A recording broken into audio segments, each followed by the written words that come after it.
Dois, três. This is something different today, man. Thank you so much for taking the time and doing this. How's it going, Mr. Giga Shikadze? Did I say it right? Is Giga? Or how do you guys say it?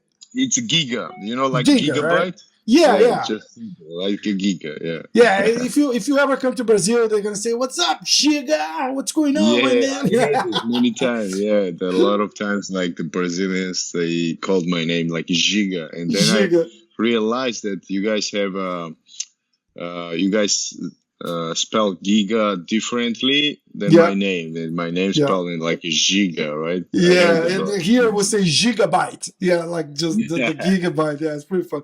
So we were just chatting because I'm in Brazil for the end of year festivities and whatever. I was asking you never been to Brazil. How long you been training with the master Rafael?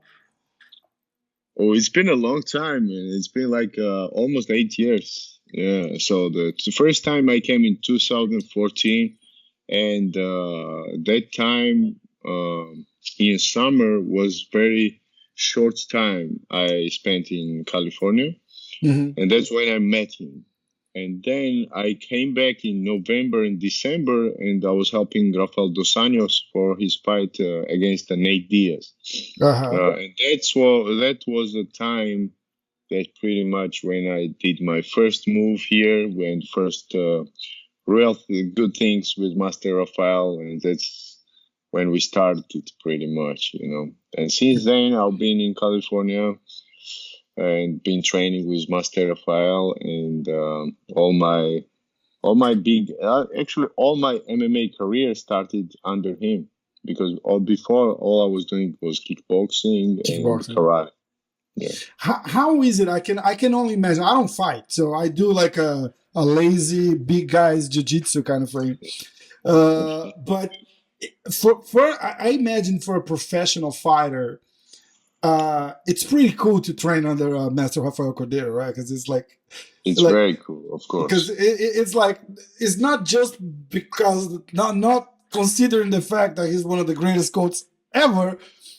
He's the guy who was there with Vanderlei Silva and Mauricio Shogun in Pride and all that history. It's crazy to think about it, right? It's like It's Mount Rushmore of coaches, right? we can simply say that he made the legends. That's it. Like that. Yeah. He's a legend for sure in this sport. He's yeah, all his achievements. Just saying, coach of the year multiple times. That's it. That's all we Yeah. need to Yeah. say. Yeah. Yeah. But besides this, he made the legends already, and now Yeah. he's getting another legend, and he's also building the legends too. So it's a It's it's a pleasure, and it's all motivation. Actually, like me and him, when we train one on one, we have our special language too. Like when he holds me, it's just something, some connection we have. It's just like super. I don't know. Like many time I told him that that's the best feeling I can get when I do something, to have a meet with him and to train under him. That's pretty cool. That's pretty cool. And as you say, like he's building some. There's some legends in progress. Like I'm thinking it's fair to say you are one of them. Thank you. Thank Well, you. but honestly, it's like it's a progress. You were doing like 7 fights in a row or something until you lost to Calvin Cater, right? Yeah, inside What? UFC, seven Yeah, fights yeah. inside UFC. That's pretty impressive, man. You Yeah. know, it's like you're inside a place. There's just killers there. Like there's not one bad fighter in the UFC. You gotta realize we gotta realize that, right? And then there's inside that pool. There's levels to it too. It's pretty crazy. Yeah, it's fun. It's a lot of fun. Definitely. So what's going on? Last time you fought was in January. You taking a good. It was a freaking war too. It was. What is the plan? You're taking a break. What's going on? um. So no, honestly, like since then. I did a couple of surgeries, and once I did my last surgery, I was asking for the fight, and there was some protocol that after the fight like that, I got a couple of pretty like serious injuries, which never happened before. Hmm. Uh, then You, doctor wanted me to wait, and they gave me some a time, and after the time, which was May, I was May or June. I was asking, yeah, May. May, they uh-huh. told me that I supposed to be cleared. Since then, I've been asking for the fights. I've been training. I've been asking for the fights, and then I was scheduled with Sodiq Yusuf, and Yeah. I did all my camp, and then before the fight, like a week or two, we heard that I'm not officially cleared. Then I had to do some other medical tests to get back to it. Then did these tests. Then doctors wanted me to fly in different states to get clearance from and check up from other doctor. I Mm. did that as well. Oh, Then I what a get the fight. pain. Oh yeah. Then I get to fight with the zombie. Then I supposed to fight in February, Hmm. and then this fight get canceled because of the his shoulder injury, and now I'm in the air, and Ugh. now I got a call again, and another doctor wants to have a new scan and new MRI.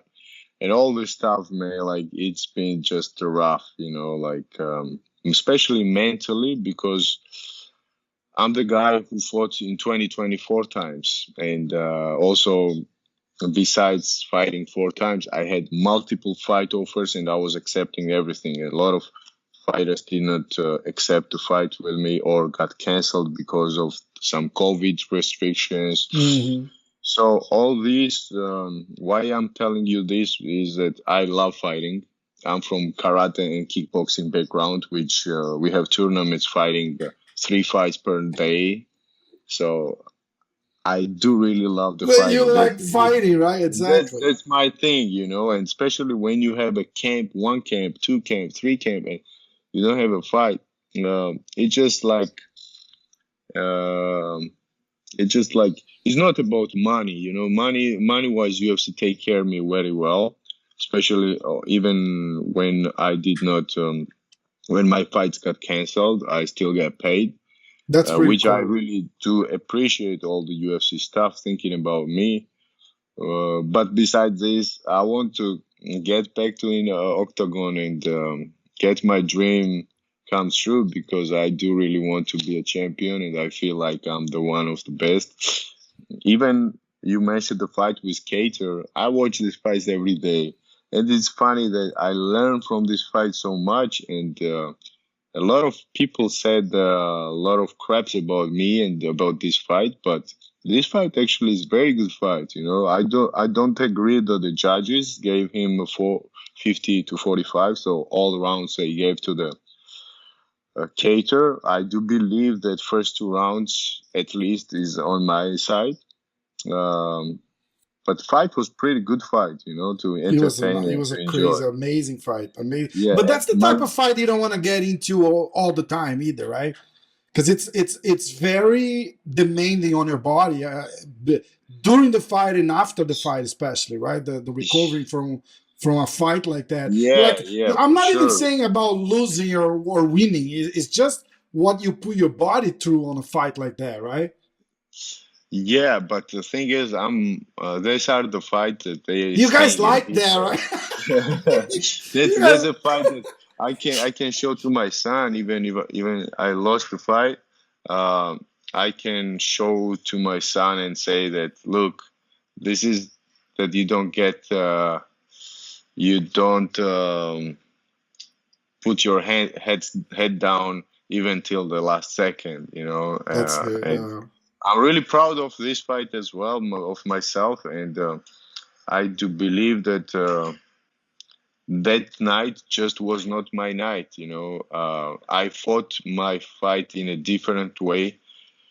All my life, it's been my dream to fight for UFC title, and that week I heard that the champion did not have an opponent, and Mm. that was my very big mistake. That all my mind from Kelvin Cater went to the championship fight. That, oh, why they not moving me? Because I was 7-0 in UFC. I was one of the big upcoming guy that was Yeah, ready for for sure. title, and I was a little bit upset that why they're not moving me for title fight.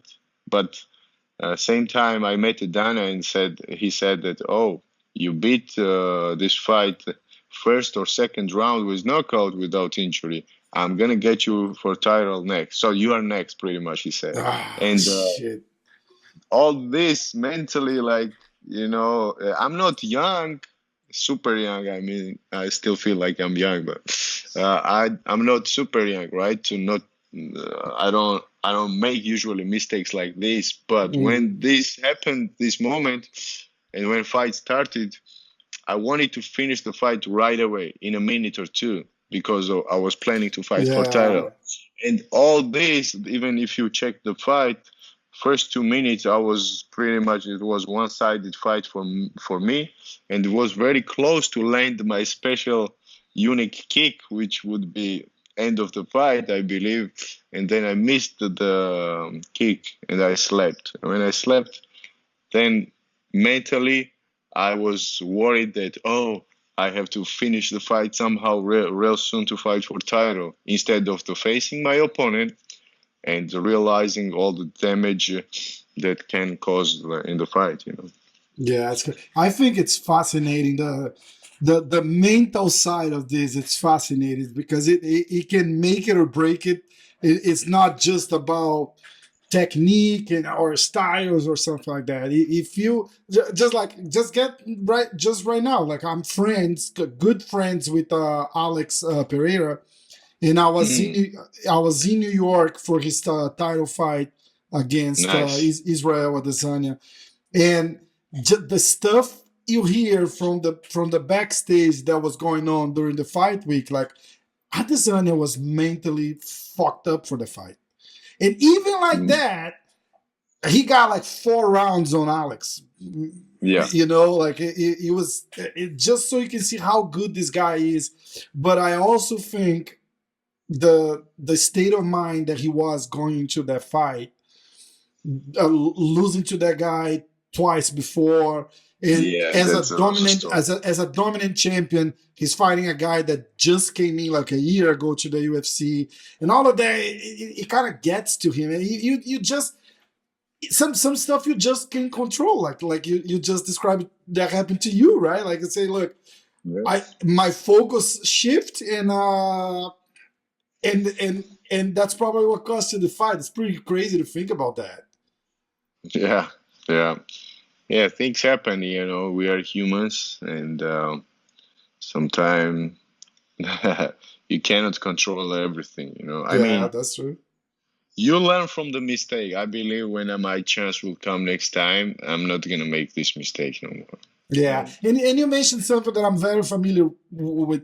'Cause I'm friends with a handful of fighters, and they tell me, say, look, this guy, and I would never say that publicly, of course, but he like, hey, this guy didn't want to fight me. This other guy didn't want to fight me. This other guy didn't want to fight me. The fights were offered. I signed it. The guy never signed. It never made public. And you getting right on that area of the rankings where like people that are above you didn't want to fight you because you are such a yeah, dangerous fight for them. It's not worth it kind of thing, right? Like you're facing a lot of that, right? yeah, that's the same situation now I'm having. Like the 3, 4 guys ahead who are ahead of me, they are injured. Rest of them, they have a fight coming up. champion is moving to another lightweight champion he's gonna fight, and only one guy who is ahead of me and he don't have a fight. Two of them actually. It's like Max Holloway and Arnold Allen. Rest of them are busy or injured. And Arnold Allen already refused to fight me a couple of times.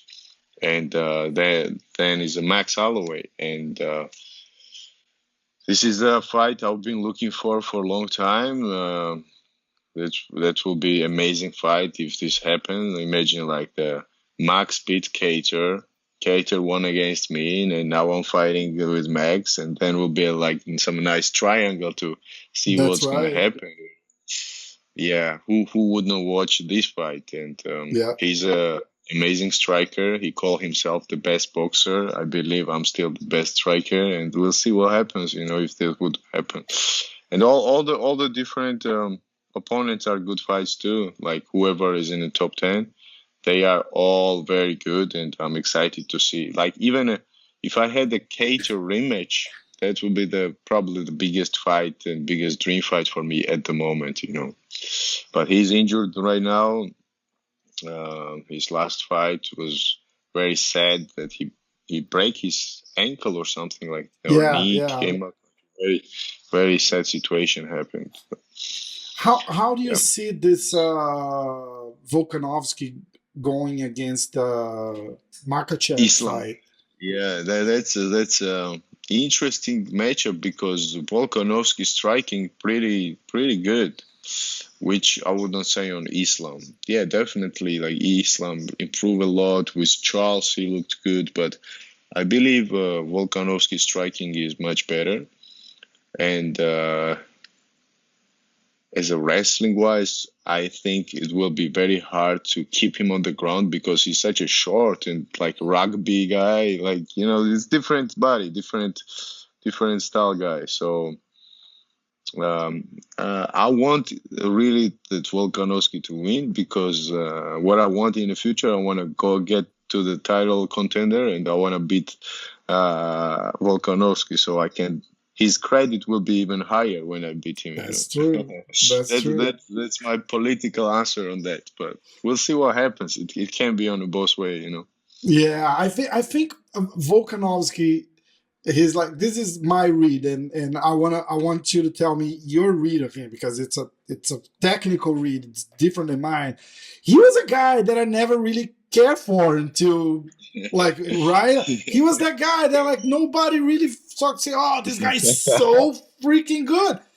Yeah. He's just good at everything. He's not great at something. Yes. He's just right. He's the champion, and all of a sudden nobody can beat the guy. Yeah, I would say that he's great in one thing, and this one thing is to mixing up. So he's such a short guy, but he can, in a second, you can see him as a tall opponent because all the fighting style, fighting stance. Sometimes he stands tall, sometimes he stands short, sometimes he switches the stance. He does a very nice feint, and naturally, he has a strong power when he connects the punches and kicks. So all this makes fun to watch right now. From the beginning of the career, I didn't even knew who he was, and I didn't even watch his fights. But now, since he did a lot of adjustments and the way he beat Ortega, Max, and last fight only Max, not the ones before. Max, last fight, Ortega and Zombie. This is incredible, yeah, and very nice to watch. It is. It's crazy. Especially us having Aldo fighting Max and that type of stuff with. Oh, he beat Aldo as well, right? Yeah. Volka beat Aldo. Well, he had to. Oh no, Aldo went down, right? I think Aldo, that was the way he got the Max fight. I think he beat Aldo, and then he got the title shot. Yes, I don't. First time. Yeah, and then Aldo went down. Went down weight class. Yeah, and but Max, if you watch those Aldo fights, it's great. I had Aldo on the show, and we were talking about the iconic McGregor fight, Mm. and we were talking like, so did he get into your mind, yes or no, and all this. He said like one fight that his mind got the best of him was the Max rematch, because he wanted to beat the guy so bad, and he wanted to avenge the first loss so bad that he was like, oh, I was like, I wanted to knock him out, like I wanted to rip his head off, and he lost badly on the second, especially on the rematch. And I think the Brazilians see Max Holloway like this force, right? That what they do to Aldo, nobody have done that before. Because you can argue the McGregor fight. So look, he got caught with a stronger punch, but he also at the same time he also landed a fucking Oh yeah, crazy punch left on. hook. Yeah, If McGregor didn't knock him out, McGregor will maybe probably be he. Yeah, wobbly, and we'll never know what's gonna happen.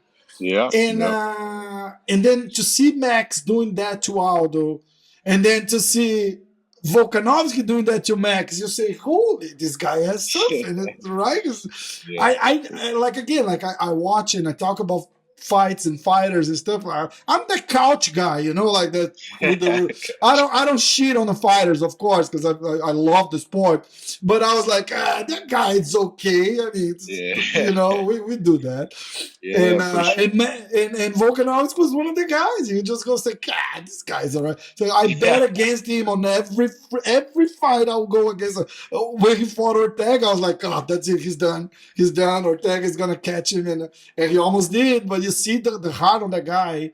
His head exploded. That iconic picture. yeah, His head is about to yeah. explode. And he's like, and he When he gets had the out of the guillotine, guillotine. yeah, That was yeah, yeah. crazy. That was a Yeah. crazy fight. That was a crazy fight. I was Uh, live there. I was watching that fight. I wanted to jump right after. I remember from we were sitting in the first rows, and I wanted to jump in the octagon, but I let him enjoy the night because it wouldn't be nice. Yeah. Yeah, no, that would be crazy. That'd be crazy. How many fights you think you have until we'll see you up there? Like and I think the scenario now will get a little different with Josh Emmett and Yair Rodriguez Yeah, doing it's the. crazy. So, Yeah, so I, that I, basically don't- puts you two extra fights away from the belt, right? I believe two is more than enough, you know. And if I get an opponent like Max Holloway, they can always put me there. Oh yeah, that's Uh, true. if I fight Ortega, they can always put me there as well. Um, if it depends who are gonna be my next opponent. You know, they talking about somebody from behind also because everybody's busy who is ahead. Uh, but I just want to get back. That's the I main know. thing right now. You know, like I I did gain a lot from this fight. I have so much improvement. My jiu-jitsu is coming up. I have a couple of attacks that I want to introduce to my fans that just let them see that what I was doing all this year, you know. And Where do you train jiu-jitsu at Kings, or you go somewhere else? Because the guys go I somewhere else, right? they I, go, I see but some we some also guys go to Honolulu. Some other guys I, yeah, I see him with I'm one of those guys as well. Sometimes I go okay. to Romulos, but now we have Victor Silverio, who is a Romulos student black belt, who trains with us for MMA, and now he's doing jiu-jitsu MMA style jiu-jitsu classes Tuesday, Thursdays morning, Nice. and that's where I train. I train again. Also, Ricardo Testa is the main jiu-jitsu coach at Kings, Okay. and in the night classes I do with him. But also we have so many good guys. Like you're always Neyman Gracie, you're always You Sasquatch, you and have so many Neyman guys. there too. Neyman Jiu-Jitsu. Yeah, It's like yeah, it's so freaking good. I love Neyman. Neyman's a good friend. yeah, yeah, yeah. So he's amazing. He's like unbelievable. We always make it fun that so that we have a sparring that we have some days MMA sparring with small gloves, and we have some days Muay Thai sparring without takedowns. Ooh. And so pretty much he submits me Tuesdays, and then I try to You beat get him back up to on the him. other day. That's pretty funny. Yeah, to get the revenge, you know. And Benil Dariush also, I almost forgot, and one of those guys that he has everything. He has jujitsu. Yeah. He has, like he's amazing guy also, and great training partner. I did a podcast with Benny, And and we end up doing one of the coolest things I ever did on the show because it was organic. We start uh, talking about every fight he had on UFC because I don't remember how we got into the conversation, but he goes like, oh, I don't remember the fights, but if you tell me the name, I'll tell you oh, something about that fight. I said, oh, okay. And then I went like from the first fight, and he told me something that he remembered, not necessarily exactly about the fight, but he said something that he remembered about that week or that night or something like that. He was yo, awesome. He was awesome. And he's a great guy. I love him. When you have like, I'm very good friends with Danilo as well. And oh, I when he, completely forget. Yeah, Danilo also is yeah, teaching a lot too. His his style of jiu-jitsu is amazing. Like so hard to do anything with him. Yeah. exactly. And you just see guys like that, and you have five, six guys that loves one guy. That there's no way that guy it's a bad guy, right? It's like, and then I had a conversation with Benny, and I was like, oh, I know why everybody loves him so much because it was the first time I talked to him. And you hang up the call like an hour and a half later. It's like, shit, what a nice guy. Right, it's pretty cool. He's a super nice guy. Look, how did you start in martial arts? What is your like when all of this came in and say we call it like when did you turn the switch on and say, all right, this is what I'm gonna do for a living? And because that I think Yeah. that's the hardest part for an athlete, right? For you to Yeah. quit your So day job and just leave off fighting and training.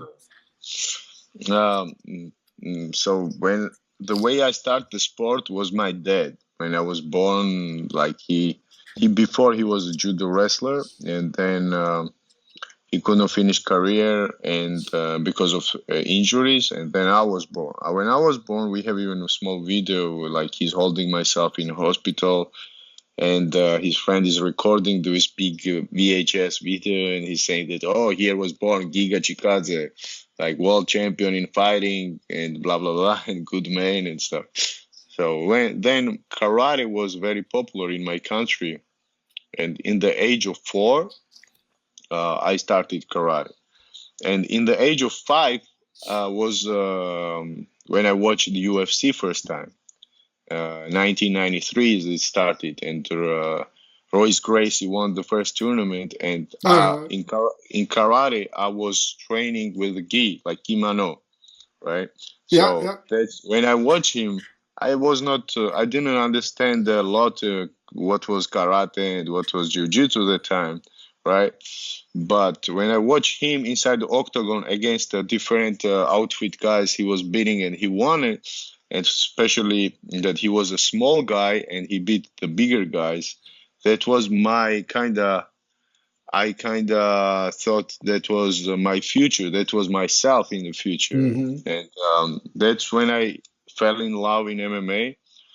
And since then, pretty much been my dream to become a UFC champion. But then I slowly like grow up, did the karate for a long time. Then I moved to kickboxing.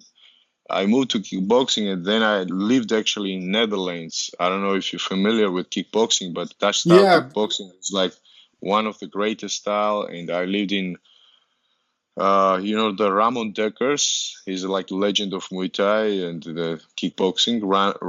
Ramon Dekkers, and I trained under him. He was my first Dutch kickboxing coach, and in a team Golden Glory.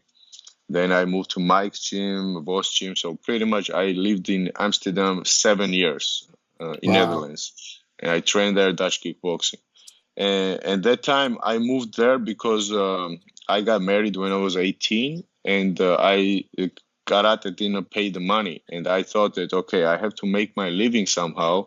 I had a kid, my daughter, pretty young age, and me, my wife, and my daughter, we moved there to live, and I was making small money from kickboxing.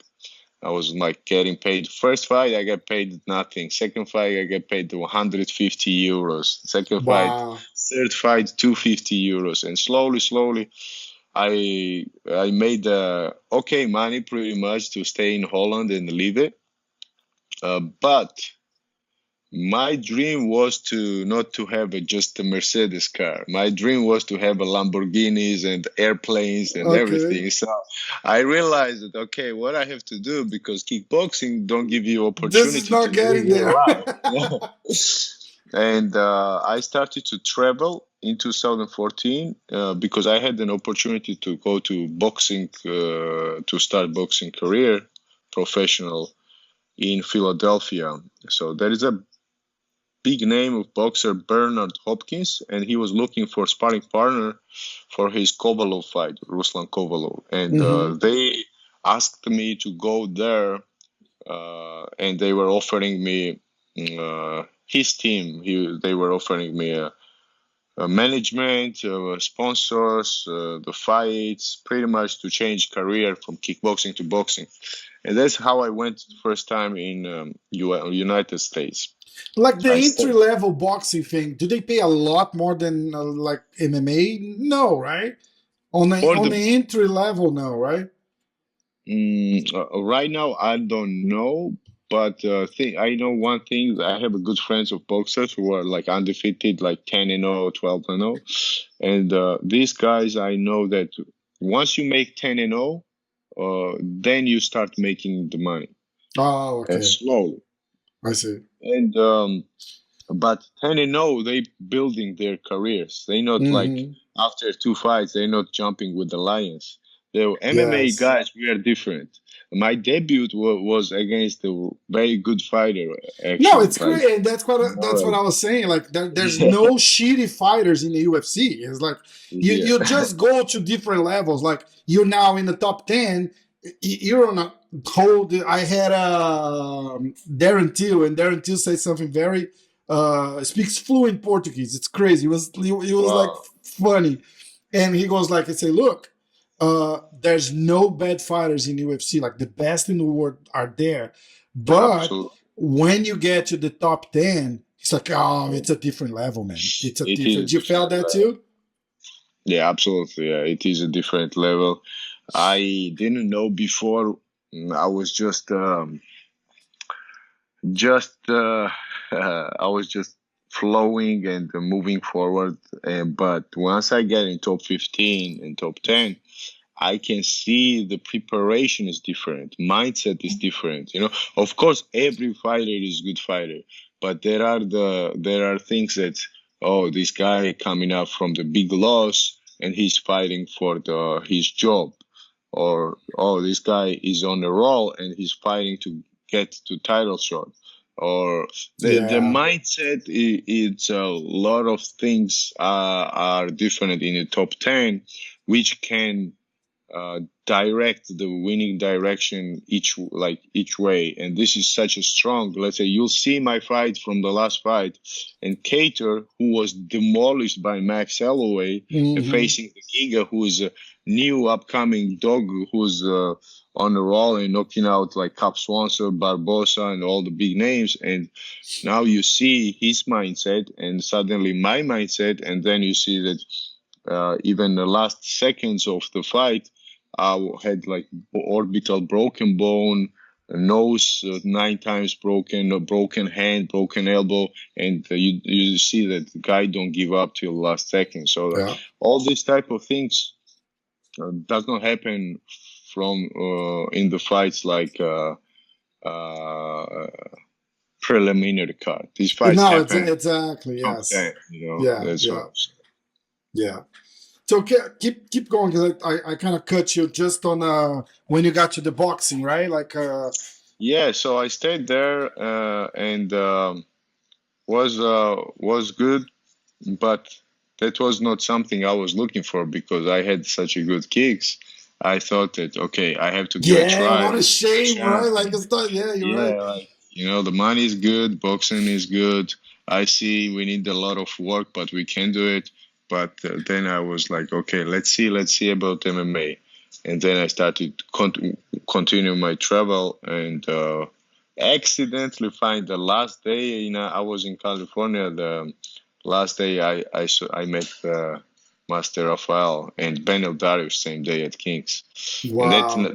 that day I actually was flying back to Amsterdam, and I had a sparring that day at Kings. Had 5 round sparring, and after that, I don't know, we Master and Benny, we fell in love with each other like too much. That's awesome. Yeah, That is that's awesome. how That I is awesome. started. And again, like, how do you go from being in kickboxing, almost going? I'm trying to plug my there you go, my camera, because it's Sure. uh how do you go from going to kickboxing, then almost going to boxing to land? Did you know who Master Raphael was before you get there? So to be honest, at that time when I came at Kings, I did not know, but I knew I find out later that. So I was talking to one of his students who was my friend and old teammate in Netherlands, and that was the guy he's Brazilian too. He was telling me, "Man, you should come at Kings." That was 5 years before that I actually came accidentally. Wow. He was telling me, "No, you have to come. You have to come." And of course, when I look into it after. I checked all the videos. Then I realized that I knew who was Master Rafael. I just That's why I didn't had that big smile, realize. right? Look at the guys he Yeah, trained. of course, yeah, of course I knew. But when I met him, I didn't understand that I was meeting him Uh-huh. actually. That's It took pretty me some crazy. time. That Yeah. this fight, me and my dad watched there. Oh, Oh this, shit! Right? Yeah. yeah, which was like way, way earlier. That's crazy. I think one of the craziest moments. Look, and I had Hickson Gracie over, and that was I was so nervous to talk to Hickson too. And but I think one of the craziest moments when I had Vanderlei Silva over, Oh, I and love we him. and we He's were he's watching his my crazy guy. fights against the guy with the chains, the what, I forgot his Chains, name. oh, Rampage. Rampage. So we were watching his fight against Rampage, and he was it was like, oh, it's been a few years, like 20 years since I watched this fight. And he was watching, he was enjoying so much, and commentating and telling me what was happening at that time. I had almost like an out of body experience. What I was like, I cannot believe I'm sitting here with Vanderlei watching Vanderlei fighting Rampage Jackson in Pride, and I was like, oh shit! And then you can see Master Raphael there too, and it was just crazy. It was just crazy. Like those guys, they wrote the history of mixed martial arts, and Yeah, uh, and absolutely. I'm happy that you were there, because you're gonna be part of the new generation that comes, right? Thank you, thank you. We'll see. Yeah, hopefully, but that's my definitely goal. We'll see. So assuming everything goes well, when should we see you back? You say you had I something with the think, Korean Zombie in February, right? That fell already. yeah, February I supposed to fight, That but that would probably be a great they're fight for gonna you do. too, man. I think March gonna be the time they're gonna give me some date. Yeah. So now they called another doctor. They want me to do again a new MRI. So I'm doing 27th, I believe, in December. My next MRI, and we'll go from there. Yeah. Okay, sounds good. So look, we'll stay in touch. Sounds good. As soon as you have your next fight line up, maybe we'll get together for a quick chat, just so we can talk about the other guy a little bit and how you're gonna beat him. Sounds good. I love it. I love it. So Also, real quick, I want to say much regards to all my Brazilian fans and friends. My dream is to come there to fight. Definitely, besides this, I'm gonna come with my family for vacation. But my dream has always been to fight in Brazil. Their fans are one of the most exciting, and I'm looking forward to come one day and have fun with you guys. Nice, nice. Oh, you know what? I put a quick box on Instagram for. I always forget. People hate me because I always like, oh, send some questions, and I never do the questions. I always forget. Let me see what the. Let me see. How can I get you this? Let's see. Let's see.